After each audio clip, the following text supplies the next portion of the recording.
Good afternoon. I'd like to start today's briefing by bringing up Treasury Secretary Steven Mnuchin. The IRS is releasing new withholding tables, which is great news for American workers who are going to be keeping more of their hard-earned money as a result of the new tax cut law. And the Secretary will get into those details on that and then answer a few of your questions on that topic. Then, as always, I'll be back up here to take questions on other news of the day. That, Mr. Secretary? Thank you very much, and it's a pleasure to be here. Let me first just comment and say I am pleased that I will be leading the economic delegation for the President in Davos. We'll have a very good, large group of cabinet members traveling with us, and Sarah will give more information on that later.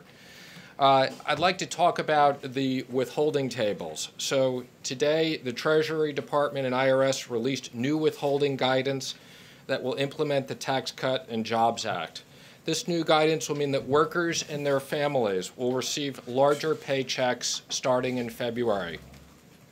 This has been a massive project that we've been working on, beginning to implement the tax plan. There's a lot of work left to be done, but we're estimating that 90% of the workers are going to see an increase in take-home pay because of the Tax Cuts Act. This historic legislation doubles the standard deduction, simplifies the filing process, lowers the rate for millions of middle-income Americans and their families. I want to acknowledge the Treasury's Office of Tax Policy and the IRS, who worked round the clock to meet our important objective to work with the existing forms and the existing systems. We want to minimize the burden on both employers and hardworking taxpayers in getting this implemented in February. This is just the first step in a three-step process. Next, the IRS will be releasing a new withholding calculator that will be available on irs.gov by the end of February. This will help provide individuals with certainty so that they are neither over-withheld or under-withheld and can plan their financial decisions. We have reviewed this very carefully, and based upon last year's withholding tables, approximately 76% of taxpayers were withheld so that they had refunds at the end of the year. We expect, based upon the new tables, there will be no material change in this number. We will encourage taxpayers to use the calculator when it is released, and we'll launch a marketing effort to make sure people understand that. Finally, I'd like to say that the Treasury and IRS will work together to release a new W-4 for 2019. We expect to release that later in the year. We will be meeting with employers, payroll providers to determine how to best design the form to reflect the new law. And the IRS will continue to focus on simplification and a user-friendly process. These new tables will help deliver the tax cuts as soon as possible to as many Americans as possible with as little disruption as possible. This will continue to focus and fuel the optimism in economic growth that is returning to this country. I'd also like to highlight the announcement this morning from Walmart. We want to thank them. They will be increasing their minimum wages, issuing bonuses, and expanding family benefits for over 1 million employees. Walmart is the latest company to make such an announcement, directly result of the Tax Cuts Act, and they join over 130 other companies across the nation who have already given such relief. We're now up to over 2 million workers that have seen either special bonuses or additional wages. And with that, I'm happy to answer any questions. Thanks. I have to start with you because you had the hat. Okay, thanks. Make me laugh. In regards to Walmart and the minimum wage, since they've already have the money and are increasing the minimum wage, does that mean that we can expect movement on the federal government's behalf to increase the federal minimum wage for everyone? Well, I think the most important issue is for companies to increase their wages. And Walmart's number is already above the minimum wage. This is obviously an issue for the federal government. It's an issue for states. But I'd say the real focus, which is what the Tax Cuts Act has been all about, is putting more money in companies. We've said all along, we believe that 70% of this will be returned to workers. Quick follow-up. Do you believe that they should raise the minimum wage, that it should be a federal raise? Go ahead.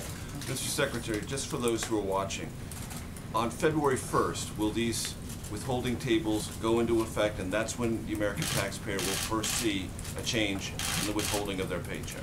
Well, it'll definitely be in February. Some companies will have it set up for February 1st. Some companies may have the next pay cycle. But we are encouraging companies to do this as quickly as possible. We're ahead of schedule in the release of this, and we'd expect that in any event it's in February. What is the point of the Trump administration going to a place that is regarded usually as a hangout for globalists? Well, I don't think it's a hangout for globalists. I think the idea is the economic team is going to go over and talk about the America First economic strategy. We're thrilled that the president is coming, and I think what we know is that the economy that's good for the U.S. is good for the rest of the world.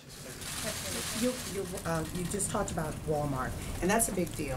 What has been the efforts with Walmart, with this administration, for them to raise their wages? Well, again, the whole purpose of the Tax Cuts Act was to put more money in companies so that they could compete competitively with international companies. I think you know we had one of the highest tax rates in the world. We taxed on worldwide income. We've changed that. I mean, this is really a revolutionary process. We thought it would be great for the economy, and we're thrilled with already the number of companies that we see reacting accordingly. Talking with Walmart on this, how long have you been talking? We've been talking with lots of companies for a long time, and we're thrilled with how people are responding. Yes. Thank you, Mr. Secretary. You are using an outdated, or the system will use an outdated W-4 form for this year. You will encourage people to go on to a calculator on the IRS website to maybe try to figure things out. Taxes are messy to begin with. How is this not going to lead to, in one way or another, some sort of implementation mess? Well, you know, I give an enormous amount of credit for the team at Treasury and the team at IRS who have literally been working around the clock through the holiday. As you mentioned, we had an existing form, we had existing technology. We had to figure out how to fit this in this format. The fact that we've been able to keep the same percentage of people that get refunds, we wanted to make sure that people weren't over withheld or under withheld. So we ran lots of models to run this. That's phase one. Phase two, as soon as the calculator comes out, the calculator will work with the new tax system, child tax credits, $10,000 deduction. So a taxpayer can see, do I have the right number of exemptions that are filed, or should I adjust that? And then, as I said, we're going to work on a super user-friendly form that fits the new tax system. We're going to try to do that. I want to make sure we get a lot of feedback as we design that and update this. I guess when people hear a three-step implementation process of a massive tax system, in no way this was rushed to try to get this out there for paychecks in February? Absolutely not. I mean, we update the withholding tables every year. You know, there's more work, but again, our objective is to get people money as quickly as they can. 90% of the people will see changes. Yes, in the back. Thanks, Mr. Secretary. I just want to be clear. It sounds to me like you are saying that the administration's policies are partly responsible for the Walmart wage rise, but that the layoffs are nothing to do with you. Is that, am I understanding that correctly, and is that not inconsistent? What I'm saying is the administration's economic policies are a function of what we see: growth and investment. Different companies will do different things. Some companies will invest capital. Some companies will return money to workers. Lots of things are going on in the economy, and we appreciate what Walmart's doing. Yes. Thank you, Mr. Secretary. Last year at Davos, Chinese leader Xi Jinping made a speech, and he talked about isolationism not necessarily being a good policy for most countries around the world, and sort of was viewed very much as China making an entreaty to the global economy, saying, hey, we're open for business at a time when other countries are turning inward. Is the president going to respond to that line of argument when he goes to Davos? What's he going to say when he's there? Well, I think you've heard a lot of the president's messages. I expect that they'll be consistent. I expect the president will talk about trade, reciprocal, free, and fair trade. We've obviously been very clear with the Chinese on the issue that we have with the trade deficit, making sure that U.S. companies can compete fairly, and the president will talk a lot about his economic program and the impact on the global economy. Thank you, Mr. Secretary. Staying with trade, can you give us an update on the negotiations over NAFTA And how concerned is this administration over the fact that Canada has recently made a complaint to the WTO and that Mexico is concerned that this administration will, in short order, withdraw from NAFTA? We gave the president an update this morning on trade. I think he's very pleased with where things are going. Ambassador Lighthizer is doing an amazing job renegotiating NAFTA, and we expect that will be renegotiated or we'll pull out. Mr. Secretary? Yes, Mr. Secretary, I know you've had a lot going on with taxes, but since we have you here, could you give us an update on Treasury's progress on this list of Russian oligarchs that Congress had asked for? I believe we were expecting it sometime in January. Can you let us know where that's at? We're working on it as we speak. It should be released in the near future, and it's something we're very focused on. Yes, Mr. Secretary, if I heard you correctly, you're predicting that there won't be a great increase, decrease rather, in the number of American taxpayers who used to get a refund, who would, basically the same number will still get a refund that have been expecting to get a refund all along. Is that correct? That is correct. Again, what we're Can you then address the Democrats' charge that you all are juicing this? Again, I think this is another ridiculous charge. That's why I specifically want to make clear that there won't be a change in that number. We have people who have worked very carefully on this. Our objective is not to have taxpayers over-withheld so that they owe money at the end of the year. As I said, we have a system, 90% of the people will get money. The same number of people will get refunds, and we're going to actively encourage and make sure that taxpayers understand how to go onto the calculator once it's up and running. We'll work with payroll providers, we'll work with companies, we'll do education sessions so that taxpayers are properly withheld. Are you expecting any new sanctions on Iran to come from Treasury? I am expecting new sanctions on Iran. We continue to look at them. We've rolled them out, and I think you can expect there will be more sanctions coming. Thank you, Mr. Secretary. Leaders in some states, Connecticut, New York, New Jersey, are talking about ways to limit the impact of the SALT scale back, such as letting people pay their property taxes in a way that would then be charitably deductible. Is the administration going to try to halt any of those efforts, and how are you responding to that? Well, let me just say again, from the Treasury standpoint and IRS, I don't want to speculate on what people will do, but I think it's one of the more ridiculous comments to think that you can take a real estate tax that you're required to make and dress that up as a charitable contribution. I hope that the states are more focused on cutting their budgets and giving tax cuts to their people in their states than they are on trying to evade the law. Secretary. Thank you very much, Mr. Secretary. As the national debt clock approaches 21 trillion, I have a few really quick questions. First of all, is this something that the administration is concerned about? Again, I think we've said under the last administration, the debt has gone from 10 trillion to 20 trillion, and of course we're focused on the debt, and that's why we're focused on economic growth. This tax plan was about economic growth that will create more revenues for the economy and more tax receipts for the government. What can we realistically expect the national debt to be by the end of the and I hope this is not hypothetical, but by the end of the president's first term? I don't have a projection for that right now, but thank you. Thank you, Mr. Secretary. You talk about the tax being flatter and 90% of the taxpayers benefiting from it. Yet, it would seem that under those circumstances, you're going to eliminate a lot of the deductions which so many small businesses and self-employed business people depend on. Is there really a major cut in deductions, and how do you expect that will play with the small business community? Well, I think this is about tax simplification and getting rid of deductions, a lot of the deductions that rich people take. But I will tell you, on small businesses, one of the best features of the tax plan are all the features that go to small and medium-sized businesses and pass-throughs. There are tremendous incentives, whether it's the automatic expensing or whether it's the discount for pass-throughs. we've heard more good news from small business than even from the Walmarts of the world. And self-employed business. Self-employed too, yes. Mr. President, when you're talking about the Mr. President. I'm sorry, Mr. Secretary. He's in the other room. 2020 news. Not yet. Mr. Secretary, in talking about the impact and the benefit that most American workers will see under the tax cut plan, wouldn't this be a good day for the President to release his tax returns so we can see how he benefits from the tax cut bill? And have you recommended that?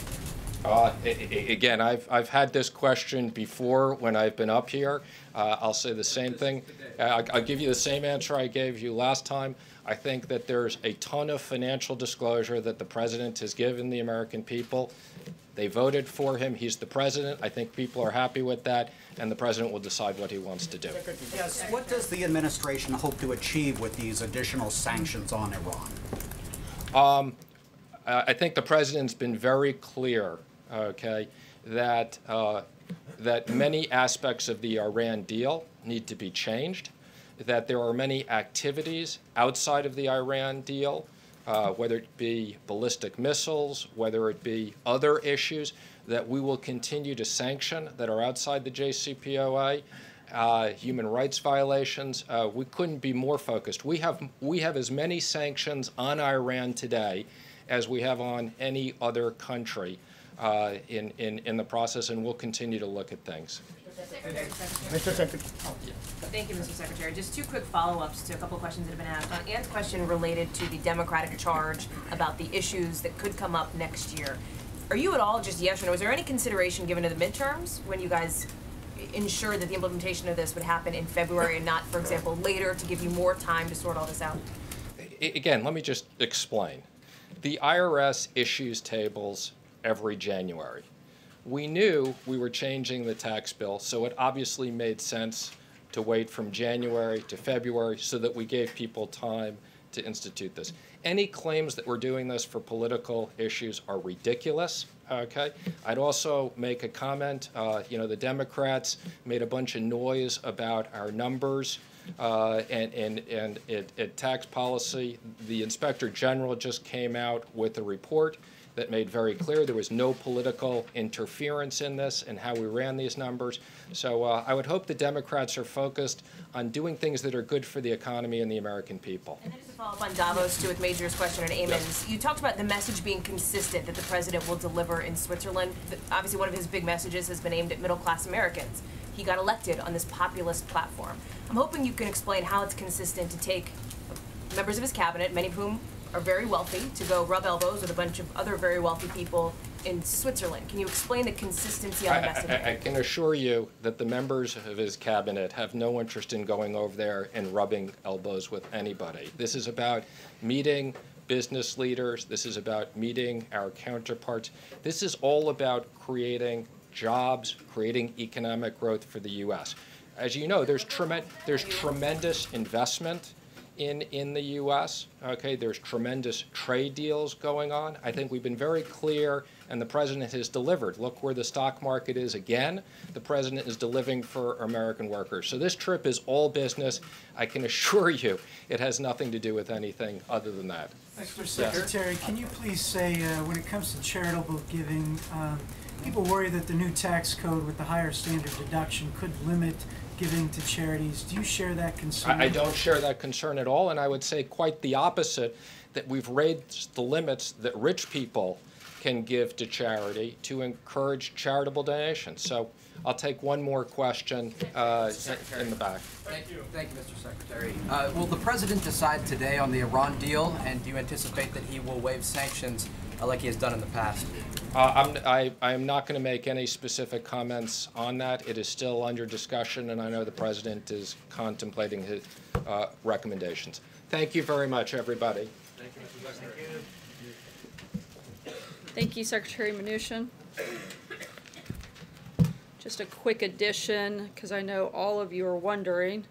about that Walmart announcement. It is based in Arkansas, so just in case anybody clear that up, because I knew you guys were going to ask.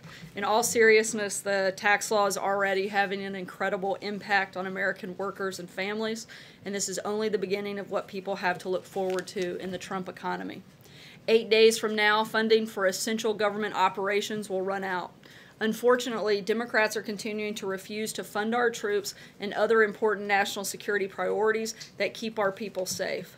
Some Democrats are beginning to realize how irresponsible this is. Just yesterday, Senator Whitehouse said that funding the government should not be tied to immigration, that they should be separate issues. Threatening a government shutdown like that would be, in his words, counterproductive. What's interesting about this is that it's the position most Democrats, including Senate Minority Leader Chuck Schumer, held right up until the moment Donald Trump became president. Democrats should stop making our brave troops and essential government functions political pawns in their swamp games. They should stop their obstruction and work with Republicans to fund the government.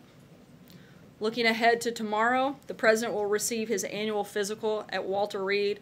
Dr. Ronnie Jackson, the President's physician, will conduct the exam, and Dr. Jackson has been a physician to the President for 3 consecutive administrations. He will release a statement tomorrow after the exam, and then will join me here in the briefing room next Tuesday to give a detailed readout and answer a few questions.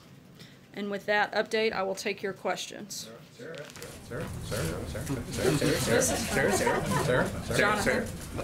Thank you, Sarah. Can you walk us through the events in the building this morning that informed the President's tweets about the Fisa reauthorization vote on the House today? They seem to be took different positions at different times. And as a follow-up to that, what do you say to the idea that having these seemingly in conflict stances undermines the administration's ability to get an agenda done? We don't think that there was a conflict at all. The President fully supports the 702 and was happy to see that it passed the House today, but he does have some overall concern with the FISA program more generally. The President doesn't feel that we should have to choose between protecting American citizens and protecting their civil liberties. He wants to do both, and that's exactly what he's going to do. We don't see any contradiction or confusion in that. Roberta? A quick question about Dr. Jackson's statement. It'll come tomorrow after the yeah, it'd be kind of tricky paper? if it came before. No, but it'll come tomorrow though, right? Yeah, he'll put out a brief statement, but we'll take the weekend to compile the rest of the results, lab results, things like that, and he'll join me here on Tuesday to give a detailed readout of the President's exam and then answer a few questions from you guys. On Walmart, if I might, just because it's in Arkansas. Great state. Everybody should go. At the same time as it announced the raises, it also announced that 260 Sam's Club stores are going to close without much notice. And I'm wondering if you have any comment on that aspect of what's happened today with the company. I don't have any comment on that specific component. We are, again, very excited about the raises and the overall influx of investment that they're putting into their company and helping over 1 million workers here in the country. Walmart is the largest employer in the country, and to see them do and make that kind of effort to over 1 million workers is a big deal, something we're excited about, and I think further evidence that the tax reform and tax cut packages are having the impact that we had hoped. John? Sarah, if there was no contradiction between the President's tweet this morning and official White House policy, can you tell us why his first tweet sparked off a flurry of activity and phone calls between the White House and Capitol Hill? And, I think there's a flurry of activity at the White House every day. And the White House and White House staff leading one government official to say we did more work before 8 o'clock this morning than most people do in a week. That government official probably doesn't work at the White House because we usually do more work by 8 o'clock in the morning, as most of you know, because you start calling us usually around 5 a.m. And we try to respond to emails and phone calls about 24 hours a day from you guys. I'm not sure about the flurry of activity. Again, to us, that's a pretty normal day, and we're always engaged with members on the Hill, members of our staff, so that seems pretty standard practice. Major? 2 questions. One, Senator Flake has left some on Capitol Hill with the impression that there is a deal on immigration and DACA. Is there one, and does the White House believe it's one it will support? There has not been a deal reached yet. However, we still think we can get there, and we're very focused on trying to make sure that that happens. The president's been clear about what his priorities are in that process, and we're going to continue working with members of the House and the Senate, Republicans and Democrats, to make sure that we try to get that deal done. Related to that, is the White House familiar with what the contours of Senator Flake is talking about, and would it regard it as progress? I can't speak to the specifics of Senator Flake. I can tell you that a deal has not been reached, and we've outlined what a deal would need to look like on our end for it to happen. Can you explain from the administration's point of view the value of demonstration projects in the 10 states that have asked for it for those who are able-bodied who receive Medicaid? Because there are critics who say even as a demonstration project, it would fundamentally change Medicaid's orientation to those who receive it because they qualify, and that's historically been the method. If you qualify, you receive. Are you referencing the CMS, the new policy? Yeah. Yeah, they're announcing that to support states in efforts to strengthen the Medicaid program and getting Americans engaged in getting back to work. The policy will allow states to design programs that help beneficiaries improve health and well-being. At the same time, the policy protects the most vulnerable, including those determined to be medically frail or suffering from a substance use disorder. That's what the focus of that program is on. Cecilia.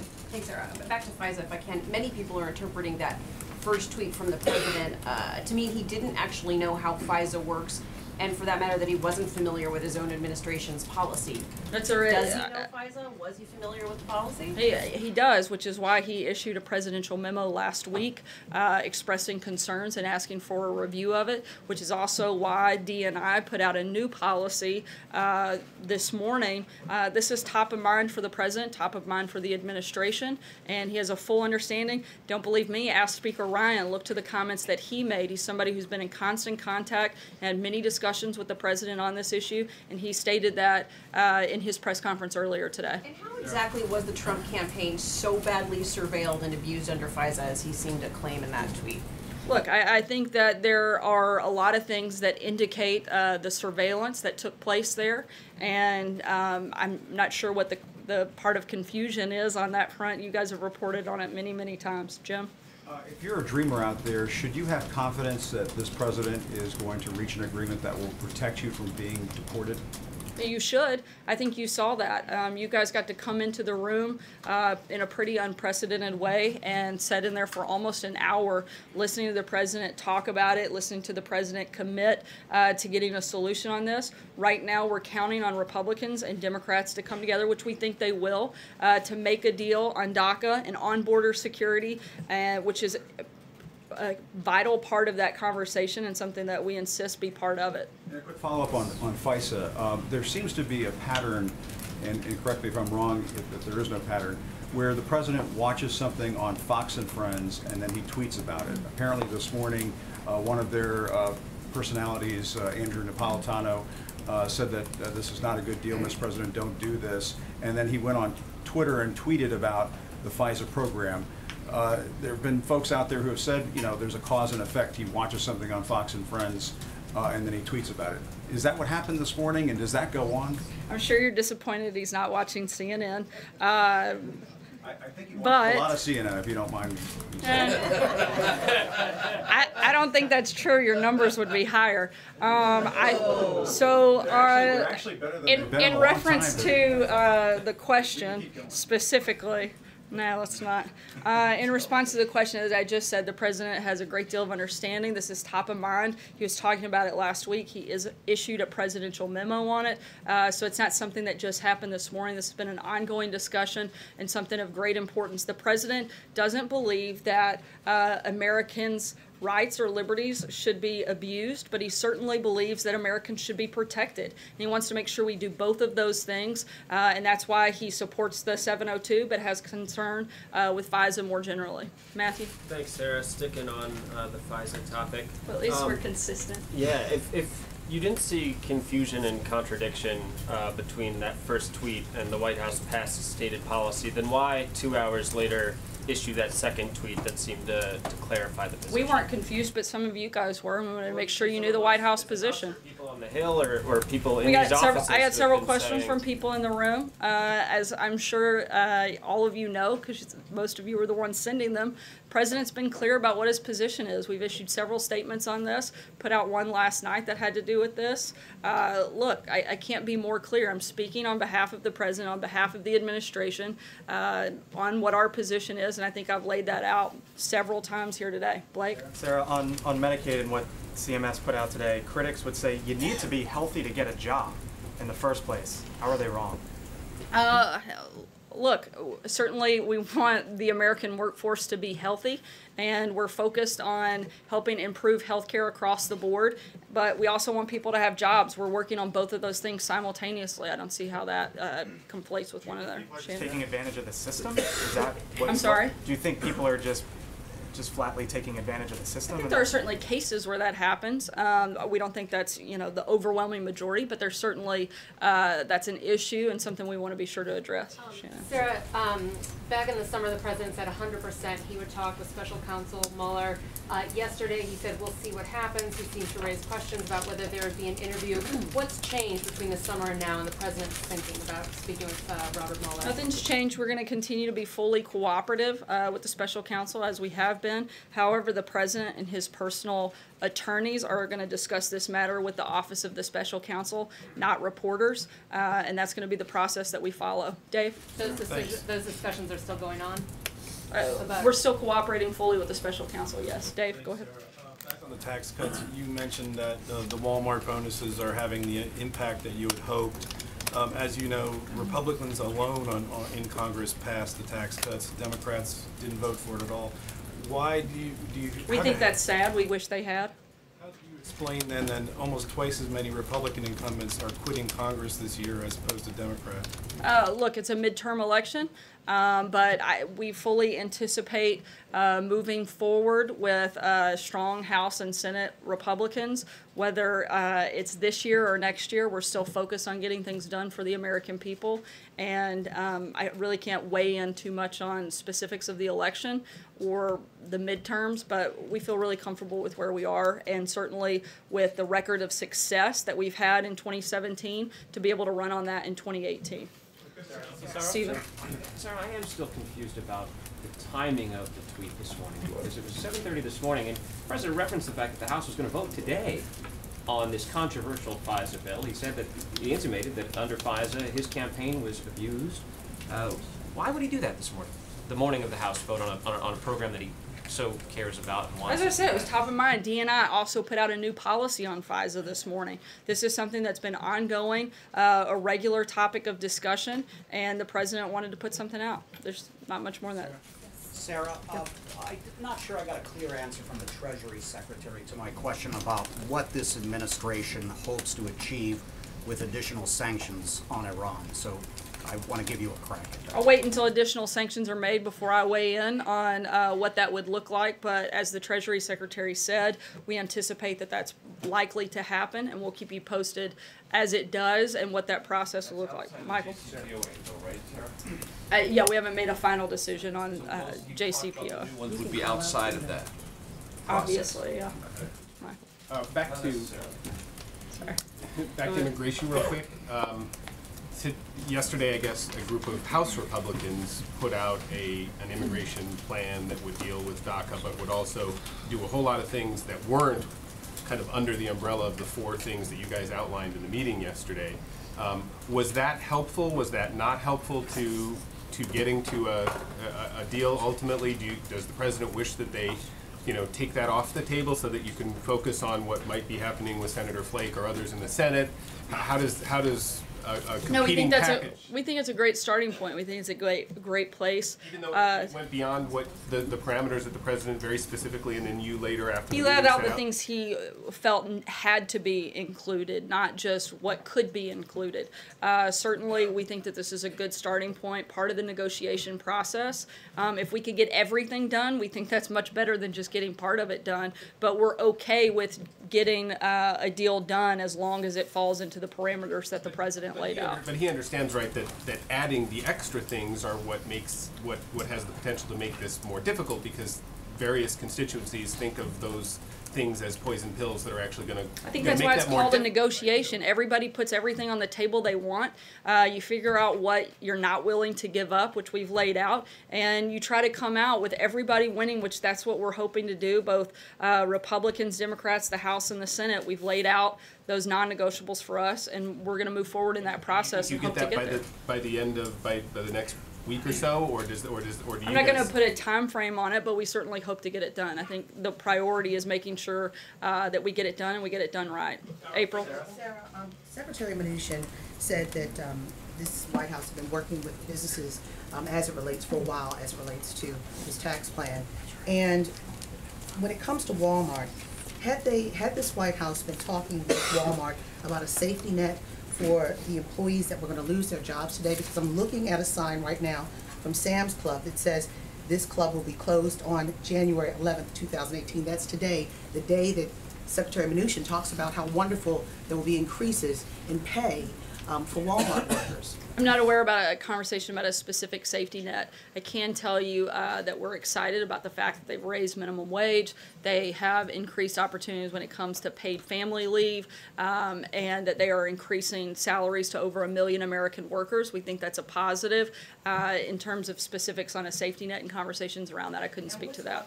Welfare reform, is there a status report? Because I understand that Ryan and McConnell are not together on issues of welfare reform as it relates to education.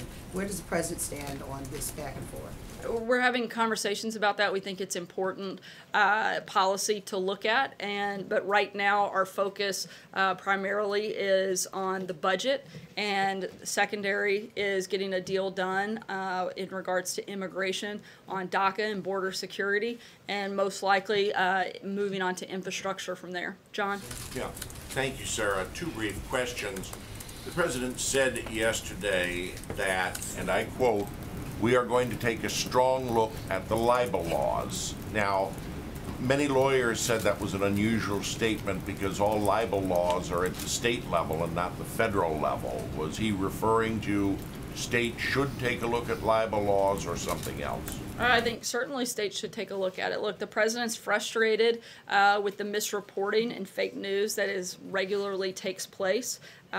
He is tired of the media's obsession over recent fictitious book on the president and his administration, and he thinks that when things like that happen, there should be some action of recourse. He's simply stating that it should be looked into. Francesca? I mean, Sorry. he meant the states, not that there should be federal libel laws. I think he was speaking generally that libel laws should be looked at. My other question is the administration have any reaction to the reports of the arrest of former Iranian President Ahmadinejad, who was leading a protest movement against the regime? Not at this time, no, John. Francesca? Thank you, Sarah. Back on the president's first tweet this morning in FISA, when he said that it may have been used, the FISA Act, to surveil and abuse his campaign, what specifically was he talking about there when he said may and abuse and surveil? Could you point me in the right direction? Look, I think that this is something we've talked about many times before. There are a lot of things that indicate that there was surveillance at Trump Tower, and I'm not sure what the clarification is needed on that front. Trey? Thanks, Sarah. Two questions for you. First, a few days ago you said the White House did not have any reaction to the transcript that was released by Senator Feinstein related to Fusion GPS. Is the president aware of this transcript? And does he have any reaction to the FBI references within the transcript and what was said by that gentleman? We certainly think it's a gross overstep by Senator Feinstein to release that transcript.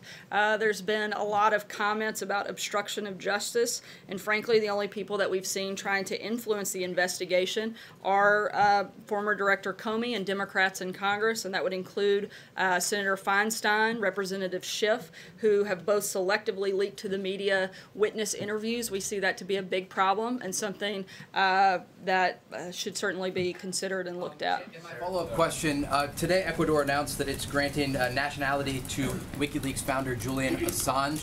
Does the president agree or disagree with this decision by the Ecuadorians? I haven't spoken to him about that.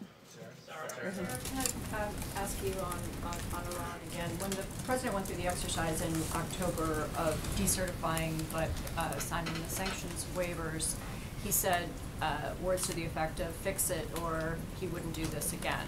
The fix was supposed to include some legislation which hasn't happened yet. Is the president comfortable with where the "fix it" part of this process is right now, and what is his feeling about what a fix would look like?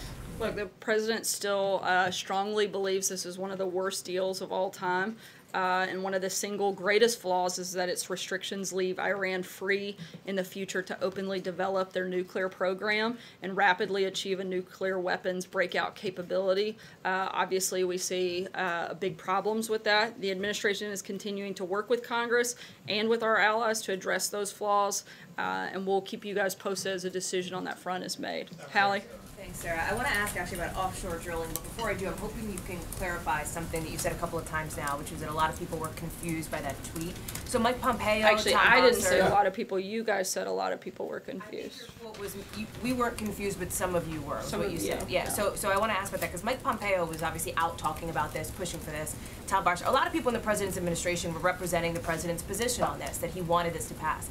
His tweet today was confusing. It was contradictory. It just was. So how are people supposed to trust, not us as reporters, but lawmakers, stakeholders, policymakers, that the people representing the president's position actually are?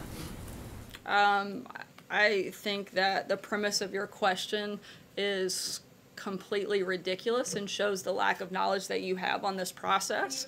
I've tried several times. I'll do it a 10th time here. Look, the president supports the 702, but he has some very strong concerns about the FISA program more generally. Again, this is why he put out a memo last week outlining such, and why the D&I director put out a new policy this morning. I'm not sure what the confusion is there. I cleared Sarah before I asked about offshore drilling that you definitively are saying that the president's tweet this morning was, in your view, not at all confusing and not at all contradictory. You think that's an accurate statement? I just want to be very clear about this. Yeah, it wasn't confusing to me. I'm sorry if it was for you. Jake? Let me ask you about the offshore drilling ban, Sarah, Sure, because go there's ahead. been a lot of questions about what's happening in Florida. There have been other states that have pointed to the reason this administration is given for exempting Florida, saying that they also are not, they also would like to be exempt.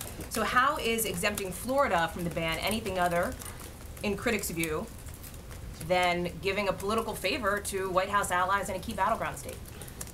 Look, the president is a massive advocate for America not just being energy independent, but being energy dominant.